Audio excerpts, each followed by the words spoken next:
السلام عليكم ورحمة الله تعالى وبركاته. كديرين؟ لاباس عليكم؟ كنتمنى كلكم تكونوا بخير وعلى خير في احسن الاحوال. نتوما اللي كتشوفوا هذا الفيديو ديال اليوم غنشارك معكم فيه تحليه زوينه في الشكل وفي المذاق ومقادير بساط. غادي ندير نص لتر ديال الحليب وعندنا نص لتر ديال العصير ديال الليمون. عطاوني تحليه اللي زوينه، زينت غير طريفات ديال البنان وطريفات ديال الفريز، دابا راهم موجودين، هذا هو الوقت ديالهم. وانتم كما كتشوفوا غيرت غير في الشكل وجات التحليه راقيه. وبسم الله على بركه الله ندوز للمقادير والطريقه ديال التحضير باش ما نطولش عليكم. شديت كاسرونه ودرت فيها نص لتر ديال الحليب، وغادي ندير معها 3 ديال المعالق ديال السكر سنيده كبار، وغادي ندير معها 3 ديال المعالق ديال النشا. وبالنسبه للنشا يمكن لكم تكتفيو غير بجوج ديال المعالق الا بغيتوها تجيكم كريميه التحليه. بغيتوها تجيكم عاقده غديروا 3 ديال المعالق كيف اللي درت انا.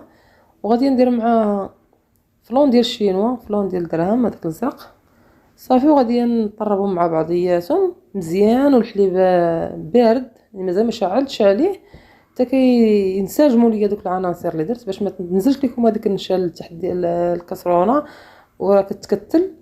ضروري ما تطربوهم مزيان كيف ما كتشوفوا، تتعرفوهم تتحسوا بهم بلي راه دابوا كاملين الفلون والسنيده وهذوك المعالق ديال النشا صافي. ودابا غنشعل عليهم البوطه ونخليهم فوق نار مهيله مع التحراك، ما كنزقاش من التحراك حتى كيتقال ليا الخليط.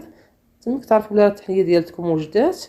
كنأكد عليكم الا بغيتوها تجيكم كريميه ديروا غير 2 معالق ديال النشا، ما ديروش 3. ولا تجيكم عاقده ديروا 3 صافي. دابا خديت الكيسان ودرتهم بشكل مائل في دوك ليمول ديال الكاب كيك باش يعطيوني هذاك الشكل، نص كل نص فلون صافي. وغادي نخليهم حتى كيبردوا وعاد ندوز باش نوجد الطبقه الثانيه. ماشي غير تعمروا الكيسان ديالكم وتبداو توجدوا في الطبقه الثانيه، خليو الطبقه الاولى حتى كتشد راسها ومن بعد عاد وجدوا الطبقه الثانيه. هكا كتضمنوا انهم ما يتخالطوش لكم وتصيبوها شدات صافي. دابا غادي نخليها تبرد على جنب. هانتوما شوفوا البنات راه ما جيتش فين ساليتهم حتى بدات كتقال، بدات كتشد راسها صافي. نخليها الطبقه الاولى تبرد ومن بعد غادي ندوزو باش غادي نشارك معكم الطريقه ديال تحضير الطبقه الثانيه اللي درت فيها نص لتر ديال العصير ديال الليمون. كتعصروا الليمون ديالكم وكتصفيوه وكتعبروا نص لتر. ضروري ما تصفيو عاد توجدوا التحليه ديالكم. في كسرونه كما قلت لكم درت نص لتر ديال العصير ديال الليمون، وغادي ندير عليه 3 ديال المعالق ديال السكر سنيده. وبالنسبه للحلاوه غادي تشوفوا على حسب الليمون اللي خديتو، الا كان شويه مع الحموضه ديروا حتى 4 المعالق او 5 باش منين يطيب ما يجيكمش مر. وغادي ندير 3 ديال المعالق ديال الكريم باتيسير، ما توفرش لكم كديروا غير النشا. انا غير باش نزيد نعزز الذوق درت كريم باتيسير.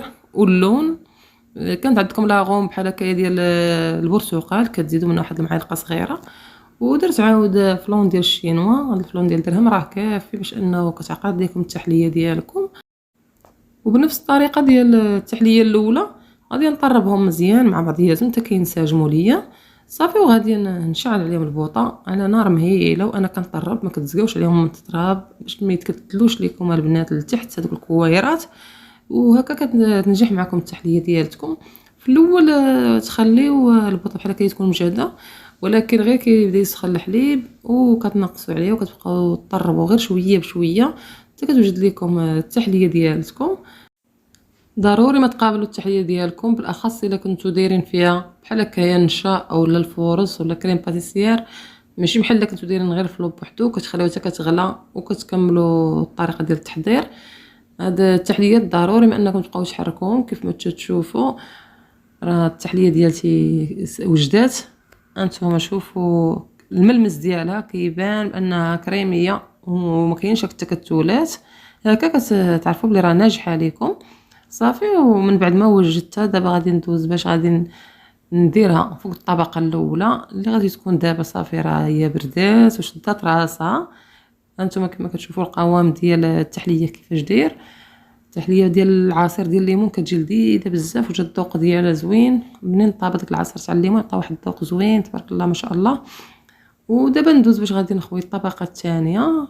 نتوما كما كتشوفوا الكؤوس 5 ديال الكؤوس بحجم عائلي. غادي نعمر الفراغ اللي بقى ليا في الكاس صافي، وغادي نخليها تبرد وغادي انا ندوز باش غادي نزينها ونشاركها معاكم كيفاش جا الشكل ديالها. والبنات الا عجبكم هذا الفيديو شاركوا مع العائله ديالكم والاصدقاء، وضروري من واحد التعليق يكون زوين بحالكم شجعوني به. وهذا هو الشكل النهائي ديال التحليه ديالتي من بعد ما بردات. بغيت تخليوها بحال هكا كتخليوها يعني راه مزينه راسها الراسه، غير داك الخليط ديال الفاني مع العصير ديال الليمون راه كتجيب واحد الذوق زوين. وعاد من بحال هكا الا نوعتوه في شويه عديتيه بحال هكا خلطوه ودرتوه. بغيتو تحطوه غير كما درت انايا غير طريفات كتخليوه.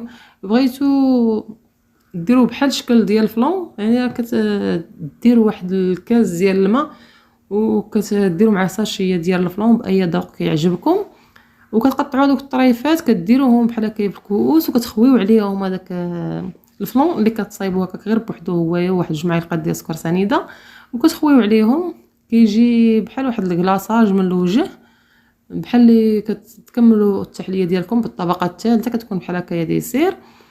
هذه غير كفكره وقلت نشاركها معكم، علاش لا نطبقها ان شاء الله ونشاركها معكم. وشكرا على المشاهده ديالكم الفيديو اللي كنتمنى ينال الاعجاب ديالكم. الى فيديو قادم ان شاء الله.